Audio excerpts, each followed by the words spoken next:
Welcome to the Freedom and Prosperity Podcast with your host, Desi Arnaz. Join us as we explore the journeys of top achievers who share strategies and stories about their success and living life on their own terms. Get ready to be inspired. Everly May Capital Group is proud to be sponsors of the Freedom and Prosperity Podcast because we believe that every American should be striving for freedom and prosperity. To that end, what we do is we allow people to partner with us in our real estate business. We invest in real estate and real estate related assets all around the country, and people use their IRA, their 401k, their personal savings, even their mattress money to invest with us so they can earn above average returns. They can earn passive income on a quarterly basis, and their investment is secured by real property, unlike the stock market, right? And so if you want to know more about how that works, then head on over to our website. It is www.everlymaymortgagefund.com, and Everly May is spelled Everlymae. Head on over to everlymaymortgagefund.com. You can learn more about what it is that we do, and if you like what you see, you can schedule an appointment to speak with me directly, and I'll be happy to answer your questions. So, with that being said, enjoy today's episode. God bless you. Hello, guys, and welcome to the Freedom and Prosperity Podcast. I am Desi Arnaz, your host, and I'm excited today to be able to bring you guys a very, very interesting gentleman. He's just asked me some questions that got me thinking, and I thought, you know what? You need to ask these questions of my listeners. His name is Dr. John Poothullil, and he is in an interesting and unique area of practices, a unique area, an interesting area of medicine. And so, Dr. John, may I call you Dr. John? Please do. All right, Dr. John, I love it. Welcome in, Dr. John. I appreciate you coming here and joining us today. Thank you, Mr. Desi Arnaz, for having me on your podcast. It's my pleasure. Well, you know, I've got a chance to speak with you a little bit prior to the show today. And also, I was, of course, able to read through and kind of look at your materials online and so forth. And I am impressed. I mean, you have quite a resume. I'm not going to go through that today, but you guys that are watching, I want you guys to know that this gentleman has quite the resume. And I think the things that he's going to be sharing with you are so practical that you're going to really appreciate it because he speaks in our layperson's language to help us understand what's going on inside our minds and inside our bodies. Is that accurate for me to say it that way, Doctor? Absolutely. All right. So tell me something, Dr. John. I know that you've written several books, but what's your passion in medicine? Most of the lifestyle conditions that we experience today, obesity, type 2 diabetes, cancer, these can be traced to fundamentally to one thing, that is weight gain. No kidding. If you don't, you cannot gain weight unless you eat, right? If you're Right. fasting, you don't gain weight. So Right. that is where we have to start. What is the trigger for the sensation of hunger? I'm not suggesting, you can, let me just tell you this example. One time I asked 10 white overweight adults to write down for 3 days what time exactly they felt the sensation of hunger and what time they ate. 4 out of 10 never felt hungry for 3 days. Oh. But that did not stop them from eating. So when Yeah. I asked why, they said it was time to eat. That's me, Doc. That's me. So you get conditioned. But what I'm asking the question, can you predict when you will feel the sensation of hunger next? Can I predict when I will feel this? No, I don't know when I'll next feel the sensation of hunger. Right. So how does the brain know when to create the sensation of hunger? I guess when I'm hungry. Right. How does the brain know you are hungry? Oh, what's triggering that, huh? That's your Right. question. I don't know. Okay, when you are thirsty, you have only one reason. Your body is deficient in what? Water. Water. Whenever you are thirsty, the body is looking for water, nothing else, not for beer, not for wine, not for milk, just Yeah. water. And when you are drinking, can you predict how much water will it take to quench your thirst? No. No. Each time you drink, it is different because if you have been outside working out or in a hot environment, you need more. If you Yeah. just had a meal and full, you just need a sip. Yes. So how does That's the brain know that? This is enough for you for now. interesting question. It's not something that I've ever thought about. Let me put it this way. Suppose I blindfold you, give you something to drink. You will know immediately whether it is water or beer or tea or wine, or how do you Yes. know that? Yes. How? By the taste, the By the smell, the taste. flavor. Right. Mhm. What I'm suggesting is those taste buds are not only detecting what you put in your mouth, but also they are metering how much is going down. Oh, So when it matches the deficit that your control center already knows, it says, "Hey, enough," wow. and you stop drinking. That's interesting. Can a person drink too much water and stuff like that? You can. Most people don't drink until your stomach is full. But there is a story about an airline hostess. She had to produce a sample of urine before she could fly. And she could not do that. But she sat down and drank 3 liters of water until she could produce the urine. Wow. Later that night, she ended up in the hospital because the sodium got diluted so much when all the water was absorbed, she had to be hospitalized. Oh, wow. So, yes, you can drink water. Most of that will be eliminated through kidneys because you have an outlet. Mm-hmm. Now imagine if you eat more food, there is no outlet. You store it. And what I am suggesting is when you are eating, you don't eat the same volume of food to feel satisfied, correct? That's correct. Yeah, You don't always eat until your stomach is full. that's correct. So if you ignore that, you get into trouble. The taste buds are monitoring each and every nutrient you are taking in and reporting to the control center in the brain what is coming in, how much. The control center knows what each time you eat, you are not eating for calories. There is no calorie counting meter in the mouth. But the taste buds and the smell receptors can detect each and every nutrient the body needs, whether it is salt or sugar or whatever it is. Unbelievable.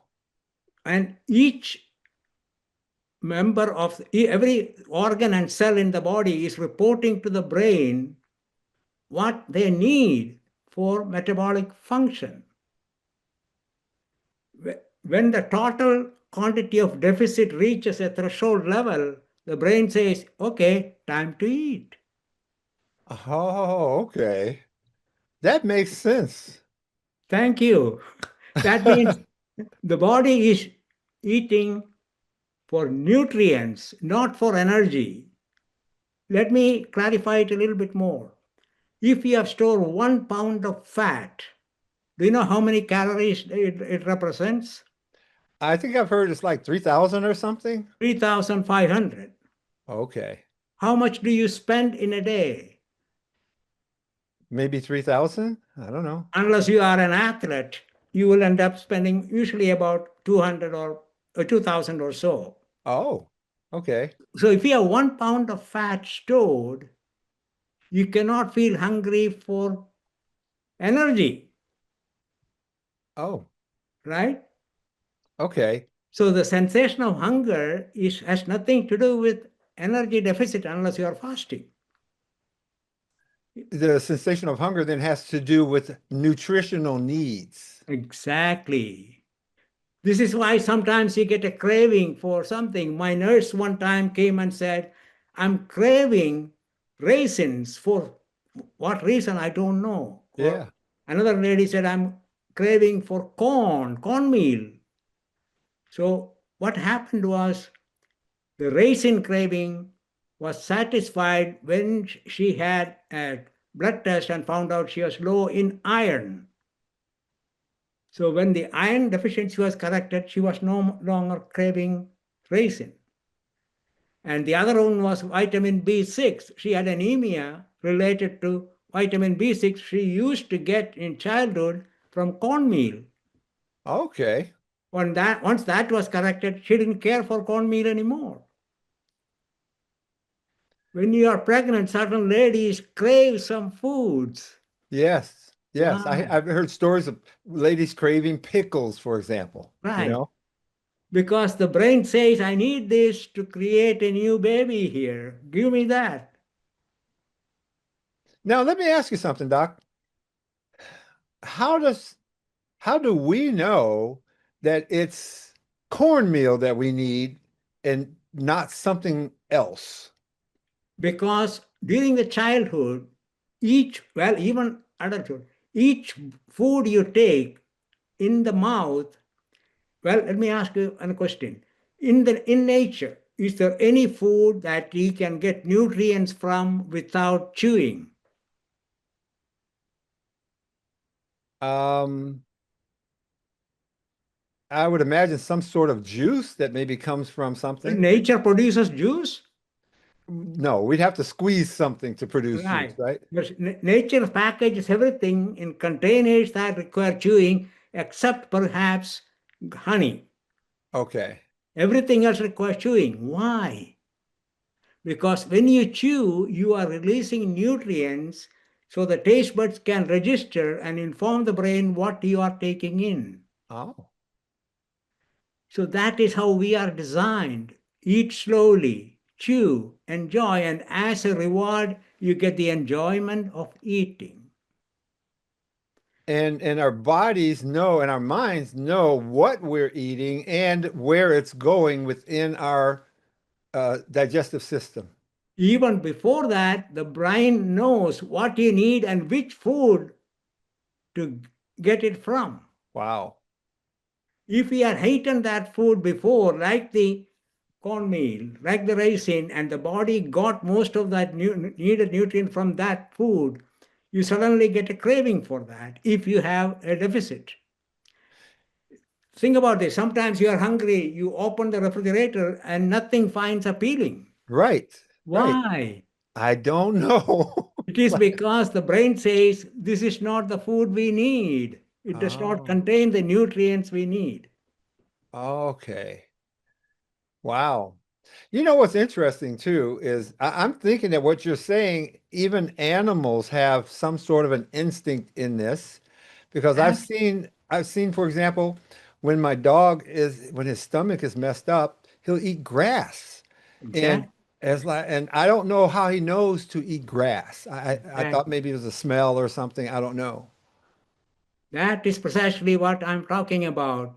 The If you take every baby animal, do the mother animal teach them how to eat or what to eat? They just observe what the mother is doing. Yes, And every baby animal is equipped with the knowledge or condition how to eat for nutrition. Most even animals in the wild, they don't get obese. right. But dogs and pet animals, they take the shape of their owner. Yeah, they do. Yeah, they start to get a little chunky sometimes. Oh boy, so these truths, there's something in our DNA apparently that guides us, is what I'm hearing you say. If you listen to it, that Yeah. is where the problem comes. When you get cheap food, prepackaged, attractively displayed, you have a problem. Oh, Now, okay. let me suggest something else. Most of the food that we eat are processed foods, processed using grain flour, flour from rice, wheat, and corn. Okay. Okay? If nature intended humans to eat rice, wheat, and corn, in my opinion, we would have had beaks to pick them up and the ability to digest the chaff. It makes sense. That means the grains were never intended for humans. But every government in the world subsidizes grain farming because it is cheaper to grow, and it is cheaper because the government subsidizes it. It's easy to mill and Mm-hmm. produce flowers of different grades and flavors and textures. So every housewife and every chef is happy to produce new and attractive uh, dishes that we So, so, all so, fall for. so what should we be eating? What are we designed to eat? Human beings, upright human beings, have been on the earth for 50,000 years. Grain cultivation started only the last 10 to 12,000 years. Oh, wow. How did we survive before that? Without grain cultivation, huh? And I, It had to be meat. and no, everything, uh, plants, vegetables, fruits, nuts, yams, animals, fish, eggs. You can eat anything and everything except cultivated grains. And boy, we pile those on right now, huh? Exactly. That the agricultural revolution started about 60 years ago. And 20 years later, we started the obesity epidemic. 15 years after, you had type 2 diabetes. Now we are on the cancer. If we continue the same trajectory, the next epidemic is going to be Alzheimer's and dementia. Really? Yeah. That's all of the cultivated grains lead down that path. Yes. So you're It's not the suggesting, grain, but it's how much we eat because it's so conveniently prepared and packaged and displayed and added on with the taste enhancing substances and salt. All of these contribute to overeating, weight gain, obesity, and all the rest. wow. Well, I can tell you about I guess 2017, December of 2017, I was 50 pounds heavier than I am right now, 51 pounds heavier than I am right now. Okay. And I stopped eating. At that time, I decided to go carnivore, and I was Okay. just eating meat. And I had all my blood work done before and after, and a lot of my blood work got better. I wasn't Yeah. even eating plants and vegetables, you know, uh, Just just meat. just meat and seafood. Yeah. Uh-huh. And I felt good. And I had a challenge with my prostate because I'm older, and so I had a challenge with my prostate, and I saw that challenge really improve. Right. Uh, after I became more of a carnivore. Today, I am what I call like a wannabe carnivore. You know what I mean? I don't eat a lot of sides. Like, you asked me earlier what I had for dinner. Last night I had lobster tail, Right. but I don't really remember. I don't believe I had a side. I don't eat a lot of sides. I don't eat hardly any vegetables, but I get my nutrients um, from drinking them, right? I buy these not vitamins, mineral Right. supplements, and I Right. drink mineral supplements every day. And Okay. that's what I do. Okay. You are reminding me of the Eskimo diet. Eskimo, Right. They never cultivated much plants or grains, right? right? How did they kept blood sugar normal? Their brain needs sugar, glucose. How did they do that? The I don't. proteins you have in the meat, they are digested into amino acids, and your liver is an excellent producer of glucose using amino acids. Oh, okay. In other words, you survived eating only meat because you have a very efficient liver to produce. If you had taken your blood sugar level, it would have been normal, Mm-hmm. even though you were not eating very much carbohydrates. Yes. Yes. So the carbohydrate part is the one that is causing the problems in the world today, or the lifestyle problems. You know, my daughter is not a doctor or anything like that, but she just kind of like studies this stuff because she's totally passionate and interested in it. And she says to me, she says, Dad, we don't need carbohydrates at all in our diet. I don't know if that's accurate, doctor. What are your thoughts on that? Well, it all depends on how do you define carbohydrate. It is based on the chemistry. Okay. Simple carbohydrate that is there's a single molecule of glucose, fructose, and galactose. These are the single carbohydrate. You don't get that in nature. In nature, Okay. carbohydrates are linked at least two, like sucrose, one molecule of glucose and one molecule of fructose. Okay. Milk sugar is made of one molecule of galactose, one molecule of glucose. Then there is maltose, two molecules of glucose.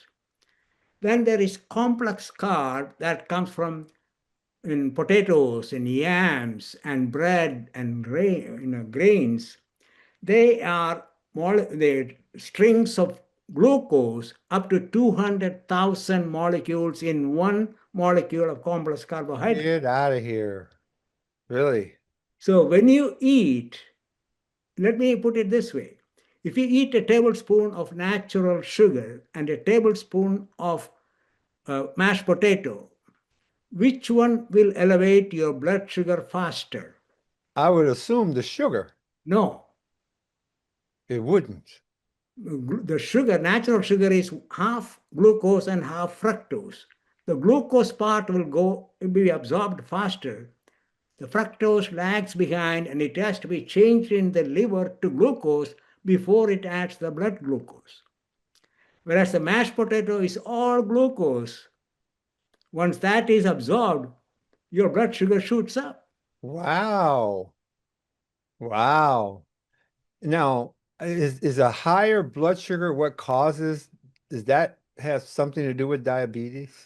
Excellent question. Excellent question.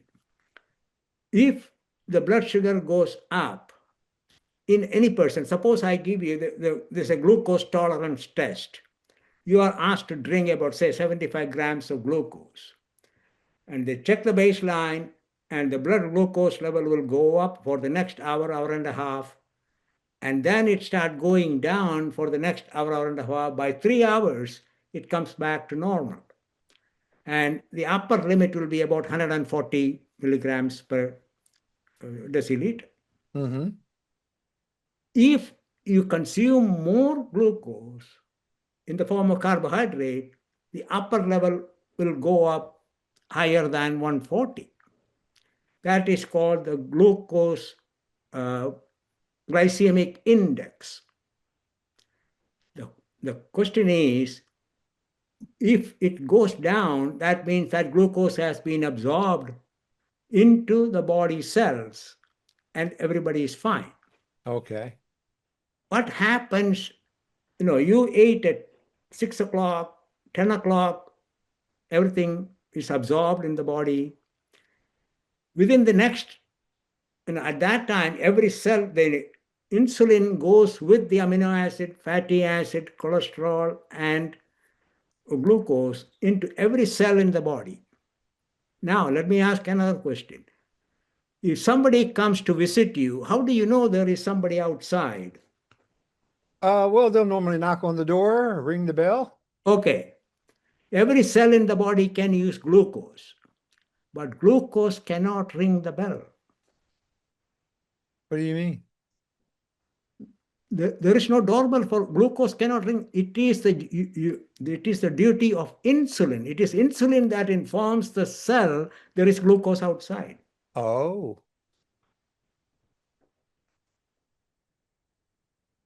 This is why in type 1 diabetes, their pancreas does not produce insulin, and these children used to die by age 10, even though they had plenty of glucose in the blood. When insulin was discovered about 100 years ago, 1921, the doctor who injected or treated the maximum number of type 1 diabetics is Elliot Jocelyn of Boston. There's still a Jocelyn clinic in his name. He found these children lived to normal age up to 60, 65, as long as they took insulin. And he trained a cadre of nurses to go out into the community and give everybody insulin if they have high blood sugar. So they called back and asked, how much should we give? Each person is different. And his reply was, give enough to keep the blood sugar within normal limits. And that worked for type 1 diabetics. okay. That reminds me, if you look at all the ads for medication, type 2 diabetic medications, you know what you will observe? They will all say it will bring your A1C below 7. Okay? If you take insulin, that is your objective. What they will not say is, will that stop you from having the complications of type 2 diabetes? And I don't know the answer to that question. If you take insulin to keep your blood sugar down because you are a type 2 diabetic, you can still have exactly the same complications. How many people keep the blood sugar down with insulin and still have to go dialysis because their kidneys got shot? Okay. How many people have vision damage? How many people get heart attack? My Okay. own colleague, who was a pediatrician, he took insulin to control. When we invite him, he will come and look at the food and say, John, I'm going to go to the side room, take extra shot of insulin. I said, why?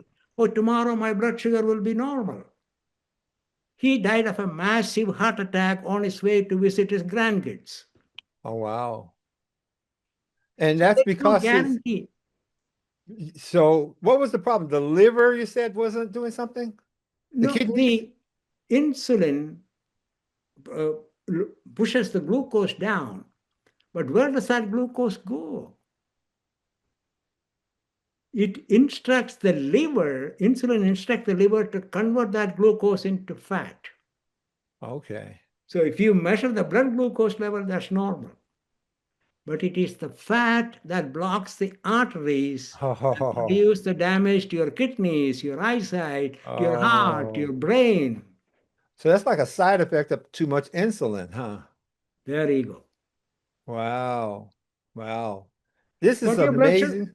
you may have a heart attack and die, but your blood sugar is normal. What more do you want? Well, I don't want to have a heart attack and die. There you go. That is what I am talking about in my book, Diabetes, the Real Cause and the Right Cure. I love it. I love it. How can someone get this book, Dr. John? Just Amazon. Go to Amazon and it's right Yes. there. Can you show the cover again? And then I'm going to Yes. get the name. Oh, I have the name here. Right. Diabetes, the real cause and the right cure. Right. Well, I wish we had more time on today's program. I would love to hear the cure, but we're up against the clock right now. And I love that. And diabetes is such a problem right now in our country. And it's wonderful to know that you have a cure. There is a cure. Yes. Yes. Not only in this country, everywhere in the world, we are going to have 500 million people with type 2 diabetes in a few years. Wow. No Wow. country can afford that. They don't have the medical resources or the money to treat these people. But you know what? Prevention is so simple. Yeah. I have to get your book. And my son was diagnosed with diabetes, and I'm not sure if it was type 1 or type 2. How old is Oh, he? he's 55. When was he diagnosed? Maybe a year ago? Most likely type 2. Type 1 majority starts in childhood. Oh, okay.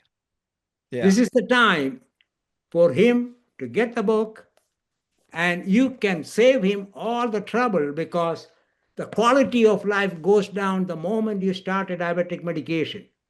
They ask you not to skip. On the one hand, they tell you to lose weight, and then they ask you not to skip your meals because you may have a low blood sugar. Okay. How do you balance that? Yeah. And we talk about that in the book. Right. I love it. I love it. Well, Dr. John, this has been an enlightening and certainly thought-provoking interview today. You've got my mind racing. I'm going to pick up your book without a doubt, and make sure that I read it, and then I'm going to give it to my daughter, and I'll probably get a copy for my. I'll get a copy for my son. I know my daughter will want to hear it only because she's completely into good health and nutrition. She may want how to beat unwanted weight gain so she Okay. can prevent it. Oh, That's the, okay. that's the latest one I just released this year. How to beat unwanted. I don't want weight gain, that's for Right. sure. Yeah. And wow. Okay. But you are already doing fine. Once you lost your weight, you're keeping in shape. So Yeah, I you are exercise every day. following your own brain instructions. That's all you're doing. Look at this. When you were a toddler between 2 years and 6 years, if you observe toddlers, you will observe three things. One, they will eat only when they are hungry, not Mm-hmm. because grandma made so many things, Mm-hmm. they could care less. Mm-hmm. Second, grandma make 10 things, but the child will pick and choose what he or she wants. Mm-hmm. Once they are satisfied, they could care less how much is left on the plate. They will go out and play. Yeah, They that's so decide true. when to eat, what to eat, how much to eat. They grow up normally. Why can't we do that?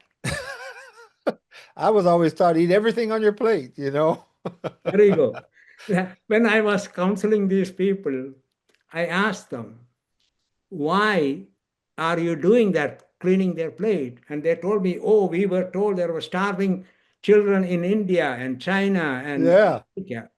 So I told them, now I know why some days I grew up in India, some days I didn't feel hungry because you were eating for You were me. eating for you. This is great, great stuff, Doctor. I really appreciate you. I appreciate your message and your books. And for those of you that are going to be looking for Dr. John's books, his last name is Poothullil, Poothullil, and it's spelled Poothullil. There is a simpler way to find it, drjohnonhealth.com. drjohnonhealth.com. Oh, yeah. One word. Yeah, DR for the doctor, Right. johnonhealth.com. I'm going to put that link to your website in my show description so Okay. that people can just click the link and go and visit and check you Wonderful. out, Dr. John. Thank you so much, sir, for your visit here today. We've Thank you for enjoyed this. having This me. has been very enlightening. Thank you. And you guys that have been watching here today, I hope you guys got some had some epiphanies as I have, right? You say, "Oh my goodness, I've been following the wrong plan all this time." Guys, Dr. John has the right plan for you, and the explanations that he shared with us today make complete sense. And so I'm going to suggest to you guys that you guys head on over to Amazon, pick up his books, and then head on over to drjohnonhealth.com to connect with Dr. John. And I don't know, you're still practicing, doctor? No, no, no, no, no. I retired. That's when I got time to write these things. Ah, okay. I had all these questions. I could not find answers, so I had to find my own. Okay. In fact, on my website, there is an animation video to show why a lean person develops diabetes.